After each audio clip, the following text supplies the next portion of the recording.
আজকে আমরা আইএসসিএস Kolkata 2023-এর complete solution দেখব, খুবই ইম্পর্টেন্ট। তো ফার্স্ট যে কোয়েশ্চেনটা আমি রেখেছি তোমরা দেখতেই পাচ্ছ, বলছে the number of degrees of freedom of a rigid body. এটা খুব ইম্পর্টেন্ট, মানে number of degrees of freedom বের করতে বলেছে একটা রিজিড বডির, ঠিক আছে। হচ্ছে consisting of N point particles, আর কোনটা হবে সেটা আমাদের দেখতে হবে, ঠিক আছে। ডিগ্রিজ অফ ফ্রিডম তোমরা সবাই জানো কি হয়, নাকি 3n মাইনাস এম, মানে এম হচ্ছে কনস্ট্যান্ট, ঠিক আছে। এটা আমাদের কি ডিগ্রিজ অফ ফ্রিডমের ফর্মুলা। 3 হচ্ছে কি তোমার কোঅর্ডিনেট সিস্টেম তিনটে, আর এন হচ্ছে কি নাম্বার অফ পার্টিকেলস, আর এম হচ্ছে কি কনস্ট্যান্ট, ঠিক আছে। মানে যদি ইন জেনারেল যদি বলি আমরা ডিগ্রিজ অফ ফ্রিডম কি, মানে ডিগ্রিজ অফ ফ্রিডম বলতে কোনো একটা পার্টিকেলের কতগুলো মানে কোঅর্ডিনেট রয়েছে, যে কোঅর্ডিনেটে সে মুভ করতে পারে, ফ্রিলি মুভ করতে পারবে, সেটাই তার ডিগ্রিজ অফ ফ্রিডম। ফিজিক্যালি যদি বুঝতে হয় তাহলে এটা হচ্ছে কি ডিগ্রিজ অফ ফ্রিডম, ফাইন। তাহলে যেরকম ধরো সিম্পল একটা যদি আমি এক্সাম্পল নিই, এখানে সাপোজ আমি বলছি একটা পার্টিকেলস রয়েছে, একটা পার্টিকেল ফ্রি পার্টিকেলস। তাহলে এর কতগুলো কোঅর্ডিনেট রয়েছে, একটা এদিক বরাবর এক্স কোঅর্ডিনেট, এদিক বরাবর ওয়াই কোঅর্ডিনেট, এদিক বরাবর জেড কোঅর্ডিনেট, রাইট। তাহলে এ কিন্তু কোনো কিছু দ্বারা বাধাপ্রাপ্ত নেই, মানে কনস্ট্যান্ট নেই। তাহলে এর ডিগ্রিজ অফ ফ্রিডম কত হবে, তিনটে coordinate, 3 into number of particles কত 1, তাহলে 1 মাইনাস কনস্ট্যান্ট কত 0, তাহলে এর ডিগ্রিজ অফ ফ্রিডম কিন্তু 3 হবে, ঠিক আছে। তাহলে একটা ফ্রি পার্টিকেলের ক্ষেত্রে ডিগ্রিজ অফ ফ্রিডম আমরা কত পাই, 3 পাই। ক্লিয়ার, মানে দেখো এ এই দিকেও মুভ করতে পারবে, মানে এক্স অ্যাক্সিস বরাবর মুভ করতে পারবে, ওয়াই অ্যাক্সিস বরাবর মুভ করতে পারবে, জেড অ্যাক্সিস বরাবর মুভ করতে পারবে, মানে সে তিনটে অ্যাক্সিস বরাবর মুভ করতে পারবে, তাই তার ডিগ্রিজ অফ ফ্রিডম 3 হলো। মানে সে ফ্রিলি মানে কতগুলো কোঅর্ডিনেট বরাবর সে মুভ করতে পারবে, সেটাই তার ডিগ্রিজ অফ ফ্রিডম, ঠিক আছে। এইবার আমাকে বলছে এটা রিজিড বডি, তাহলে আগে জানতে হবে যে রিজিড বডিটা কি, তাই না। তাহলে দেখো রিজিড বডি আমরা সবাই জানি যে একটা রিজিড বডি হচ্ছে গিয়ে কি হয়, তার মধ্যে যদি দুটো পার্টিকুলার একটা ডিস্টেন্স, মানে যদি পয়েন্ট কনসিডার করি, মানে অনেকগুলো পয়েন্ট পার্টিকেলস দিয়ে একটা রিজিড বডি তৈরি, তাই তো। এবার আমি যদি পয়েন্ট পার্টিকেল যদি কনসিডার করি, কি হয় রিজিড বডির ক্ষেত্রে, এই যে দুটো পয়েন্ট, মানে দুটো পয়েন্টের মধ্যে যে ডিস্টেন্স, সেই ডিস্টেন্স অলওয়েজ ফিক্সড থাকবে, ঠিক আছে। মানে এই রিজিড বডিটার মানে after any kind of motion, say rotation হতে পারে, সে লিনিয়ার মোশন হতে পারে, যে কোনো মোশন হোক না কেন, তার ফলেও কি হবে, এই যে দুটো পয়েন্ট বললাম, এই দুটো পয়েন্টের মধ্যে ডিস্টেন্সটা কি হবে, ফিক্সড হবে। মানে সাপোজ আমি যদি কোঅর্ডিনেট সিস্টেম ধরি এরকম, ঠিক আছে, এই পয়েন্টটা suppose position vector suppose r i vector, হ্যাঁ, আর এই পয়েন্টটা suppose position vector r j vector, right. তাহলে আমরা এই দুজনের মধ্যে যে ডিস্টেন্স, মানে এই দুজনের মধ্যে যে ডিস্টেন্স এইটুকুনি, সেটাকে আমরা বলতে পারি না, মানে ভেক্টর তোমরা সবাই জানো, এইটা মানে যদি মড ভ্যালু নিই আমরা, এটা অলওয়েজ কি হবে, 0 হবে, মানে কনস্ট্যান্ট হবে, 0 নয়, কনস্ট্যান্ট হবে, ঠিক আছে। মানে এইটা মানে কখনোই নড়চড় হবে না, মানে after any kind of motion of the body, ঠিক আছে, যে কোনো মোশন হোক না কেন, তার জন্য কিন্তু এই যে দুজনের মধ্যে ডিস্টেন্স সেটা কিন্তু ফিক্স থাকবে। এইটা হচ্ছে আমাদের রিজিড বডি, ফাইন। তাহলে আমরা ডিগ্রিজ অফ ফ্রিডম বুঝলাম, রিজিড বডি জিনিসটা বুঝলাম। তাহলে এই রিজিড বডির ক্ষেত্রে তাহলে ডিগ্রিজ অফ ফ্রিডম করতে হবে। তার মানে একটা রিজিড বডি অনেকগুলো পার্টিকেলস দিয়ে তৈরি হয়, এখানে বলেও দিয়েছে এন পয়েন্ট পার্টিকেলস দিয়ে তৈরি, ঠিক আছে, মানে অনেকগুলো পয়েন্ট পার্টিকেলস দিয়ে একটা রিজিড বডি তৈরি হয়ে আছে, ফাইন। এবার দেখো আমি যদি সাপোজ বলি একটা পার্টিকেলস দিয়ে তৈরি রিজিড বডিটা, তাহলে এইটা এই যে একটা পয়েন্ট, সেটাকে আমি 1 নম্বর নাম দিয়েছি। তাহলে এটা কিন্তু তিনটে অ্যাক্সিস বরাবর, তিনটে কোঅর্ডিনেটে কিন্তু মুভ করতে পারবে, তাই না, এদিকেও যেতে পারবে, এদিকেও যেতে পারবে, এদিকেও যেতে পারবে। তাহলে আমরা এখনই দেখলাম যে একটা ফ্রি পার্টিকেলের ক্ষেত্রে ডিগ্রিজ অফ ফ্রিডম কত হয়, 3 হয়। তাহলে এর ক্ষেত্রে কত হবে, 3 হবে, নিঃসন্দেহে বলতে পারি আমরা ডিগ্রিজ অফ ফ্রিডম কত, 3। ক্লিয়ার হয়েছে। এইবার আমি এখানে আরেকটা পার্টিকেলস দিলাম, 2 নম্বর পার্টিকেলস, মানে সে রিজিড বডিটা সাপোজ দুটো পয়েন্ট পার্টিকেলস দিয়ে তৈরি, ফাইন। তাহলে দেখো এই যে পয়েন্ট পার্টিকেলসটা যখন আমি দিলাম এখানে, তখনই কিন্তু এই পয়েন্ট পার্টিকেলসটা কিন্তু এর সাথে কিন্তু ফিক্সড হয়ে গেল, কারণ ওই রিজিড বডি ডেফিনেশনে বলছে দুটো পয়েন্ট পার্টিকেলের মধ্যে ডিস্টেন্স অলওয়েজ ফিক্স থাকবে। তাহলে এর কিন্তু একটা কিন্তু বাধা হয়ে গেল, সেটা কি এই দিক বরাবর কিন্তু যেতে পারবে না। তাহলে একটা কিন্তু এর বাধা তৈরি হয়ে গেছে। তাহলে ডিগ্রিজ অফ ফ্রিডম কত হবে, আমরা বলতে পারবো এরকম যে 3 মাইনাস 1, যে এই ওয়ানটা কি বাধা, মানে কনস্ট্যান্ট যেটা বলি আমরা, তাই তো। তাহলে এই কনস্ট্যান্টটা থাকবে এখানে, তাহলে এই ডিগ্রিজ অফ ফ্রিডম কত হচ্ছে, 3 মাইনাস 1 মানে 2 হচ্ছে। তাহলে এই ডিগ্রিজ অফ ফ্রিডম হয়ে গেল আমাদের 2, ফাইন। এবার আমি আরেকটা পার্টিকেলসকে নিয়ে আসলাম, 3 নম্বর পার্টিকেলস। তাহলে এই পার্টিকেলসটা দেখো, হ্যাঁ, এর সাথেও বাধাপ্রাপ্ত রয়েছে, এর সাথেও বাধাপ্রাপ্ত রয়েছে, তাই তো। তার মানে কি এর কিন্তু দুটো কিন্তু কনস্ট্যান্ট রয়েছে, তাই নয় কি, এর কিন্তু দুটো কনস্ট্যান্ট রয়েছে, যেমন 3 মাইনাস 2, তাহলে ডিগ্রিজ অফ ফ্রিডম কত হবে, 1 হবে। তাহলে দেখো এই 1 নম্বর পার্টিকেলের ক্ষেত্রে ডিগ্রিজ অফ ফ্রিডম 3 পেলাম, এর ক্ষেত্রে 2 পেলাম, এর ক্ষেত্রে 1 পেলাম। এবার আমি আরও পার্টিকেলস যদি নিই, মানে এর নম্বর পার্টিকেলস বলেছে আমাকে, তাই না? তাহলে পরে আমি 4 নম্বর পার্টিকেলস নিলাম। তাহলে এর ক্ষেত্রে দেখো, যদি আমি এটা যদি নিই, তাহলে কি এই পার্টিকেলটা মানে 1 নম্বর পার্টিকেলের সাথে কনস্ট্যান্ট পাবো আমরা একটা, 2 নম্বর পার্টিকেলের সাথে কনস্ট্যান্ট পাবো, 3 নম্বর পার্টিকেলের সাথে কনস্ট্যান্ট পাবো আমরা। তার মানে কি এর ক্ষেত্রে কনস্ট্যান্ট কত? 3টে হচ্ছে। তাহলে ডিগ্রিজ অফ ফ্রিডমের ফর্মুলা কি বলছে? 3 মাইনাস কনস্ট্যান্ট কত 3, তাহলে কত হবে? 0 হবে না? তাহলে এই 4 নম্বর পার্টিকেলের ক্ষেত্রে ডিগ্রিজ অফ ফ্রিডম 0। একই রকম ভাবে 5 নম্বরের ক্ষেত্রে কি কনস্ট্যান্ট আরো বেশি, মানে 0 বলতে পারি আমরা ডিগ্রিজ অফ ফ্রিডম, রাইট? মানে বেসিক্যালি নেগেটিভে চলে যাবে, তাই না? মানে এগুলো সব নেগেটিভে চলে যাবে, তাহলে আমরা সেটাকে 0 বলতে পারি। এইবার দেখো, তাহলে টোটাল ডিগ্রিজ অফ ফ্রিডম কত হবে পুরো সিস্টেমটার? মানে পুরো সিস্টেমটাই কি আমাদের রিজিড বডি, তাহলে কত হবে? 3 + 2 + 1 + 0 সবার জন্য বাদ বাকি, মানে এর নাম্বার পার্টিকেলসের জন্য 0। হ্যাঁ, মানে 3টে বাদে বাদ বাকিগুলোর জন্য কি 0 হচ্ছে। তাহলে ডিগ্রিজ অফ ফ্রিডম কত পাচ্ছি আমরা? 6 পাচ্ছি। তাহলে এইটা হচ্ছে আমাদের রাইট আনসার। খুব ইম্পর্টেন্ট, মানে এখানে আমরা অনেকে ভুল করে ফেলি, হ্যাঁ, রিজিড বডির ক্ষেত্রে ডিগ্রিজ অফ ফ্রিডম বের করতে গিয়ে। হ্যাঁ, তো এখানে বলে দেয় যে এর নাম্বার পার্টিকেলস হয়েছে, সুতরাং 3n আমরা লিখে দিই অনেকেই, ঠিক আছে? কিন্তু এটা কিন্তু খুবই ভুল। এইভাবে কিন্তু আসবে, সেটা কত হবে? 6 হবে। খুব খুব খুব ইম্পর্টেন্ট প্রবলেমটা, ঠিক আছে? আচ্ছা, নেক্সট প্রশ্নটা কি বলেছে দেখো, বলছে consider 3 inertial frame of reference, মানে 3টে inertial frame of reference consider করেছে, ঠিক আছে?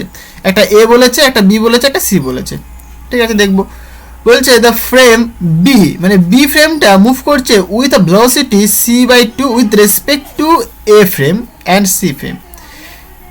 আচ্ছা, এ ফ্রেমের রেসপেক্টে মুভ করছে, হ্যাঁ, অ্যান্ড এবং বলছে সি, মানে সি ফ্রেমটা মুভ করছে কি with a velocity c/10 with respect to B frame in the same direction, মানে একই ডিরেকশন বরাবর মুভ করছে, ঠিক আছে? বলছে the velocity of C as measured, মানে সি ফ্রেমের ভেলোসিটি, এটা কি সি ফ্রেম এটা, ঠিক আছে? এটা কিন্তু মানে স্পিড নয়, এটা ফ্রেম, এটা, হ্যাঁ, মানে সি ফ্রেমের ভেলোসিটি মেজার করতে বলেছে বাই এ ফ্রেম, এটা কি এগুলো ফ্রেম, ঠিক আছে? তাহলে সি ফ্রেমের ভেলোসিটি মেজার করবো আমরা এ ফ্রেমের রেসপেক্টে। দেখো জিনিসটাকে সুন্দর করে বোঝা যায়, ঠিক আছে? তো আমি 3টে ফ্রেম কনসিডার করেছি, একটা এ ফ্রেম, এ একটা ফ্রেম, হ্যাঁ, এ একটা ফ্রেম, এই একটা ফ্রেম, আর এই একটা ফ্রেম, ক্লিয়ার? মানে A frame, B frame, C frame, এই 3টে ফ্রেম আমি কনসিডার করেছি। এটাকে একটু উদাহরণ দিয়ে বোঝা যাক আগে, ঠিক আছে? সাপোজ এইটা একটা ফ্রেম, এইটা সাপোজ আমি একটা কথা বলছি, এটা একটা ট্রেন, এটা এটা একটা ট্রেন মুভ করছে, সেই ট্রেনটাকে আমি নাম দিয়েছি সাপোজ এ, ক্লিয়ার? এইখানে আমি আরেকটা ফ্রেম ধরেছি, আমি দেখো এস প্রাইম ফ্রেম বলেছি আমি, এই ফ্রেমটা আর একটা ট্রেন ধরো, এই ট্রেনটাকে নাম দিয়েছি আমি বি, মানে এ মুভ করছে যেদিক বরাবর, এও মুভ করছে সেই দিক বরাবরই, এবং এই ট্রেনের মানে আরেকটা ফ্রেম আমি ধরেছি এই যে এখানটায়, এটাও কি মুভ করছে একটা ভেলোসিটি নিয়ে, তাহলে এটা একটা ফ্রেম। মানে এইটাকে আমরা যখন রিলেটিভিটি যখন পড়ি তখন কেমন হয় পড়ি, দেখো এটা একটা রেস্ট ফ্রেম, এস ফ্রেমের রেসপেক্টে এস প্রাইম ফ্রেমটা মুভ করছে, মানে কি এখানে তুমি মনে করো একটা স্টেশন, এটা, ঠিক আছে? যেরকম আমরা মানে রিলেটিভিটিতে পড়ি আমরা, এটা একটা স্টেশন, এটা, এবং কি এটা ট্রেন যাচ্ছে, এবার ট্রেনের মধ্যে একটা ছেলে ঢিল ছুড়লো, ট্রেনের মধ্যে একটা ছেলে কি করলো, ট্রেন যেদিকে যাচ্ছে সেই দিক বরাবর একটা ঢিল ছুড়লো, তাহলে কি এরকম আমরা প্রবলেম আমরা ডিল করি, তার জন্য ভেলোসিটি অ্যাডিশন রুল হয়, হ্যাঁ, মানে যেহেতু এটা রিলেটিভিস্টিক আমরা পড়ছি, মানে রিলেটিভিটি যেহেতু পড়ছি আমরা, তাহলে কি এই পার্টিকেলটা যে ভেলোসিটি হবে, মানে যে পার্টিকেলটা যে ভেলোসিটি হবে সেটা কত হবে বেসিক্যালি, দেখো এরকম হয়, যেহেতু এদিক বরাবর যাচ্ছে, আমি যদি দেখো এই যে ইউ এক্স প্রাইম, এটা বলছে আমি কি এস প্রাইম ফ্রেমের রেসপেক্টে পার্টিকেলটা ভেলোসিটি, মানে যে ট্রেনটা মুভ করছে, ট্রেনের মধ্যে মনে করো আমি বসে আছি, ফাইন, এখানে আমি বসে আছি, এবার আমি হচ্ছে গিয়ে দেখছি যে ছেলেরা ঢিল ছুটছে, তাহলে আমার রেসপেক্টে ঢিলটা ভেলোসিটি বলছে আমি ইউ এক্স প্রাইম, এবং ধরো তুমি হচ্ছে গিয়ে স্টেশনে বসে আছো, ফাইন, এবার তুমি দেখছো ঢিলটা কতখানি ভেলোসিটি নিয়ে যাচ্ছে, ইউ এক্স ভেলোসিটি নিয়ে যাচ্ছে, এটা কি এই যেহেতু এসটা হচ্ছে তোমার রেস্ট ফ্রেমের কথা বলছে, এস প্রাইমটা হচ্ছে তোমার মুভিং ফ্রেমের কথা বলছে, ফাইন, তাহলে এই ফ্রেমের রেসপেক্টে পার্টিকেলের ভেলোসিটি ইউ এক্স, আর এই ফ্রেমের রেসপেক্টে পার্টিকেলের velocity u x prime, clear ব্যাপারটা? আচ্ছা, এবার তোমাকে যেমন বলবে, এবার তোমাকে বলতে পারে যে এই ফ্রেমের রেসপেক্টে পার্টিকেলের ভেলোসিটি বের করতে বলতে পারে, যদি বলে দেয় এই ফ্রেমের রেসপেক্টে পার্টিকেলের ভেলোসিটি, তাহলে এই ফ্রেমের রেসপেক্টে পার্টিকেলের ভেলোসিটি তুমি বের করতে পারবে, ফর্মুলা আমি বলবো, আবার একই রকম ভাবে বলতে পারে যে এই ফ্রেমের রেসপেক্টে পার্টিকুলার ভেলোসিটি বের করো, মানে এস প্রাইম ফ্রেমের রেসপেক্টে পার্টিকুলার ভেলোসিটি বের করো। দেখো কি করে হয় বেসিক্যালি, আমরা গ্যালিলিয়ান ট্রান্সফরমেশন পড়েছিলাম। বেসিক্যালি কি হয়, দুটো পার্টিকেল যদি একই দিকে যদি মুভ করে, মানে এ যদি সাপোজ 5 কিমি পার আওয়ার যাচ্ছে, এটা মনে করো 3 কিমি পার আওয়ার যাচ্ছে, আর আমি এখান থেকে অবজার্ভ করছি, তাহলে আমি কি দেখি, আমি দুটো মানে এ ওদিকে যাচ্ছে, এদিকে যাচ্ছে, ঠিক আছে। এবার তাহলে এর রেসপেক্টে যদি আমি এর ভেলোসিটি মেজার করি আমি, ঠিক আছে, তাহলে কি মাইনাস হবে, মাইনাস হয়। এইখানে এবার ভালো করে দেখো, এইখানে ভালো করে দেখো, এই ট্রেনের ভেতরে একটা ঢিল ছোড়া হচ্ছে, ওই ট্রেনটা যাচ্ছে, তাহলে ট্রেন একটা গতিবেগ নিয়ে যাচ্ছে 50 কিমি পার আওয়ার, হলো ঢিলটাকে ছোড়া হলো 30 কিমি পার আওয়ার বেগে। তাহলে তুমি কি দেখবে, ঢিলটার গতিবেগ কত তুমি দেখবে, কারণ বেশি দেখবে না, 80 দেখবে তুমি, তাই তো, 50 + 30 মানে 80 দেখবে তুমি।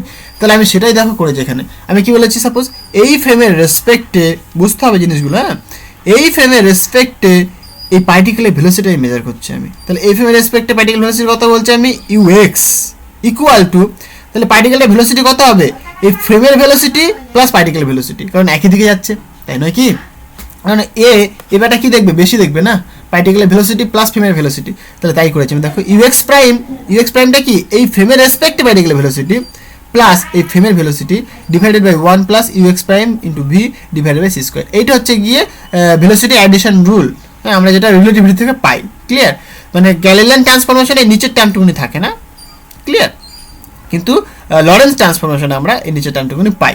ঠিক আছে, এটা হচ্ছে আমাদের রিলেটিভিটি, স্পেশাল থিওরি অফ রিলেটিভিটির টপিক। হ্যাঁ, এইখানে দেখো আমি কি মেজার করলাম, প্রথমে বললাম যে এই ফ্রেমের রেসপেক্টে এর ভেলোসিটি, ফাইন। এবার আমি একই রকম ভাবে বলি যে এই ফ্রেমের রেসপেক্টে পার্টিকেলের ভেলোসিটি কত হবে, মানে এই ফ্রেমের রেসপেক্টে পার্টিকেলের ভেলোসিটি বলে দিয়েছে ইউএক্স, তাহলে আমাকে বলছে যে এস প্রাইম ফ্রেমের রেসপেক্টে পার্টিকেলটা ভেলোসিটি কত হবে সেটা বের করো।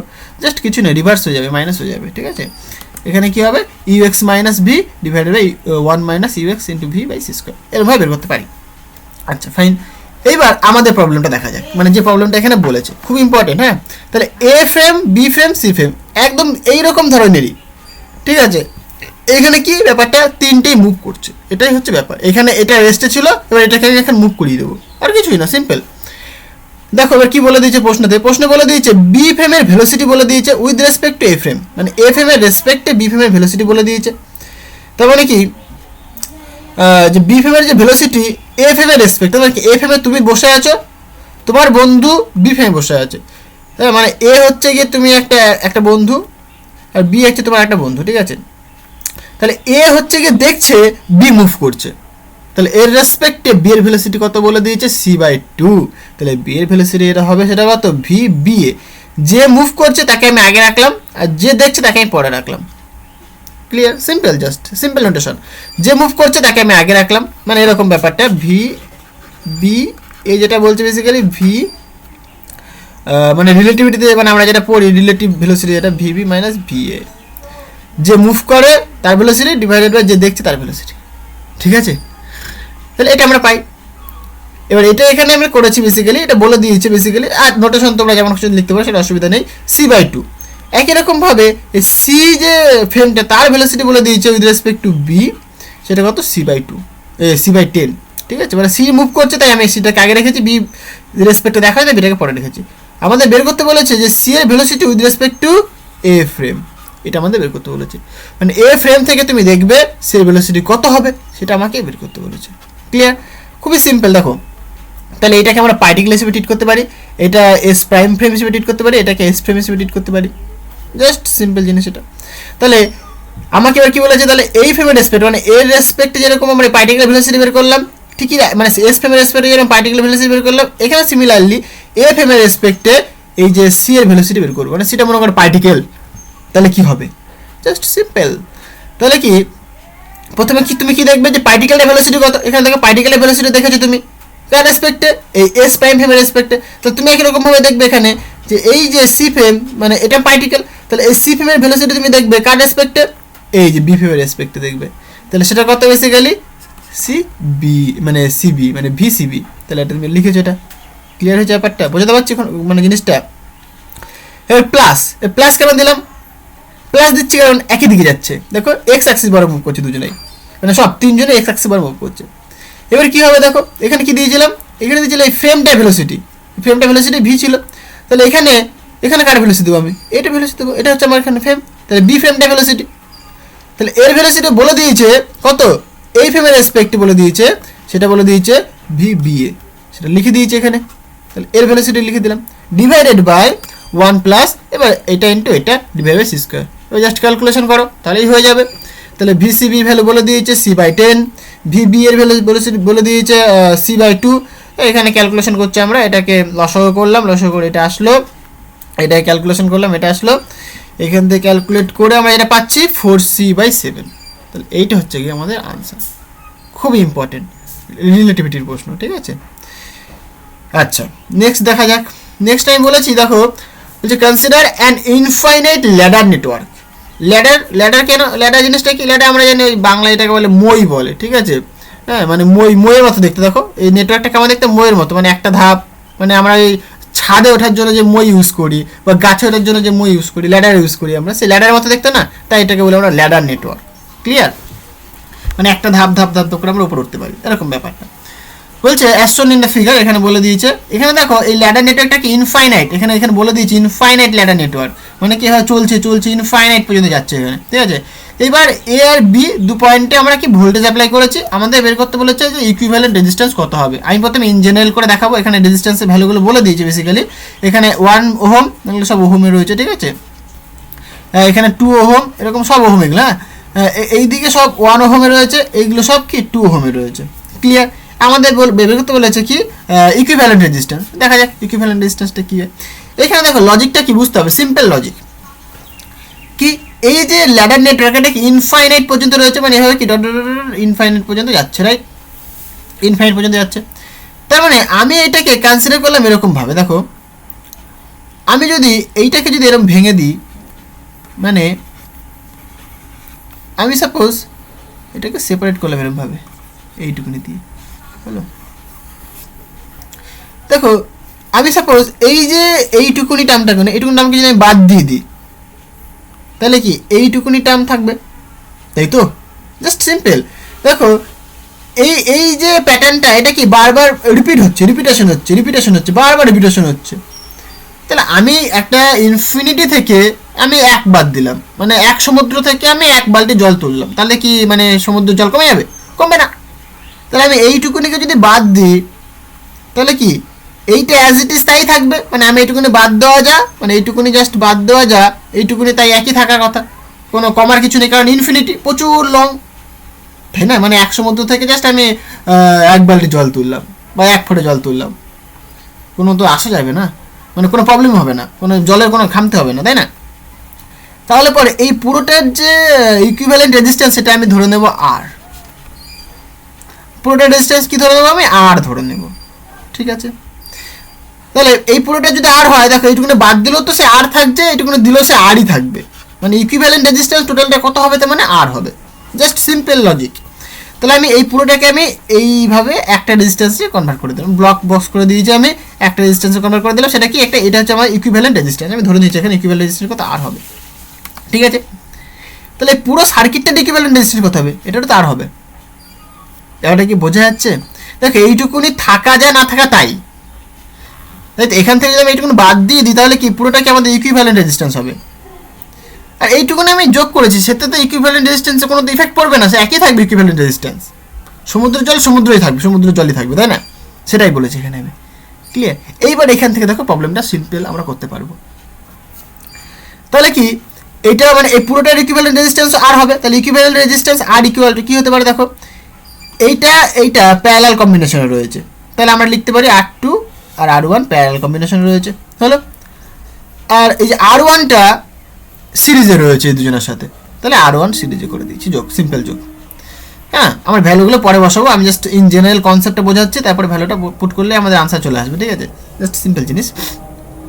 তাহলে এখানে যদি প্যারালালে আমরা সূত্র জানি কি হবে, R1 মানে বেসিক্যালি এখানে R ইন্টু R2 রয়েছে, তাহলে R into R2 divide by R plus R1 R2, এখানে দেখো প্যারালাল সূত্র আমি দেখিয়ে দিই একটুখানি, এটা বেসিক্যালি হয় ইকুইভ্যালেন্ট ইজ ইকুয়াল টু কত, 1/R1 প্লাস 1/R2, এটা যদি ভাঙো তোমরা নিচে কত হবে, R1 R2 হবে, তাহলে উপরে R2 প্লাস R1 হবে, এটা যদি রিভার্স করে দাও তাহলে ইকুইভ্যালেন্ট রেজিস্ট্যান্স পাবে তুমি, সেটা কত R1 R2 divided by R1 plus R2, এটা আমরা মনে রাখি বেসিক্যালি, ঠিক আছে, R1 R2 divide by R1 plus R2।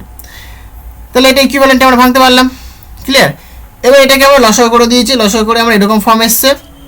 এবার সেখান থেকে দেখো কী করেছি আমরা, জাস্ট কিছুই না, এটাকে মাল্টিপ্লাই করে দিয়েছি এবং এই টার্মটাকে এদিকে নিয়ে চলে এসেছি, নিয়ে আসলাম। এবার কাটাকাটি যাচ্ছে, R2 কেটে গেল। এবার দেখো এখানে থাকছে R square, R into R মানে R স্কোয়ার থাকছে, এরকম ফর্ম থাকছে। এবার আমরা সবাইকে একদিকে নিয়ে চলে আসছি, দেখো বাদিকে নিয়ে চলে এসেছি, ঠিক আছে। এবার এই ইকুয়েশনটা কেমন দেখতে, দ্বিঘাত সমীকরণের মতো দেখতে, তাই না? দেখো এটা পুরো দ্বিঘাত সমীকরণ। এখানে এ মানে কত 1, মানে R স্কোয়ার, এখানে কি এক্স স্কোয়ার প্লাস বা মাইনাস যেটা থাকবে অ্যাকচুয়ালি, বি ইন্টু এক্স, এই যে এক্স হচ্ছে মানে এখানে কত আর মাইনাস বা প্লাস যাই হোক না কেন ফর্মুলাতে, ইন্টু সি, দেখো এটা সি। তাহলে আমরা সূত্র আমরা ফেলতে পারি, আমরা minus b plus minus root over b square minus 4ac divide by 2a, সেটা আমরা এখানে করেছি। তাহলে দেখো এখানে কি প্রথমে মাইনাস বি, এখানে বি এর মান কত মাইনাস R1, তাহলে সূত্রে মাইনাস, তাহলে মাইনাস প্লাস হয়ে গেল, plus minus root over of b square, b মানে কত minus R1 whole square minus 4ac, 4a মানে 1, সি মানে কত মাইনাস R1 R2 বসিয়ে দিয়েছি, ডিভাইড বাই 2 ইন্টু এ মানে 1 হয়ে গেল।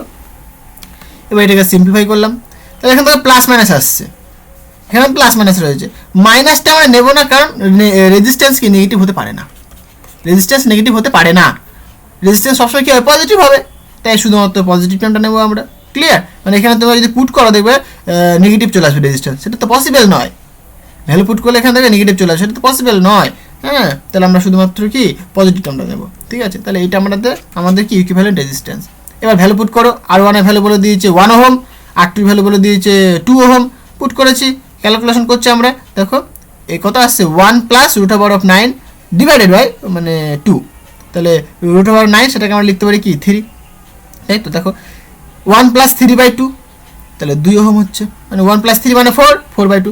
এখানে যদি নেগেটিভ হতো, সাপোজ যদি নেগেটিভ হতো তাহলে 1 মাইনাস 3/2 হতো, তাহলে নেগেটিভ মানে কত এখানে দেখো -2 ডিভাইড বাই 2, তাহলে -1, তাহলে রেজিস্ট্যান্স কত -1, সেটা তো পসিবল নয়, কখনো দেখেছো রেজিস্ট্যান্স -1, কখনোই পসিবল নয়, তাই না। Resistance always positive quantity, clear. তাহলে রেজিস্ট্যান্স কত হচ্ছে আমরা এখানে 2 ওহম, তাহলে এইটা হচ্ছে কি আমাদের ইকুইভ্যালেন্ট রেজিস্ট্যান্স।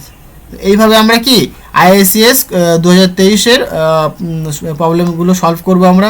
সো তোমরা দেখতে থাকো, দেখা হবে আবার নেক্সট ভিডিওতে, আজকে এই পর্যন্তই থাক, থ্যাংক ইউ।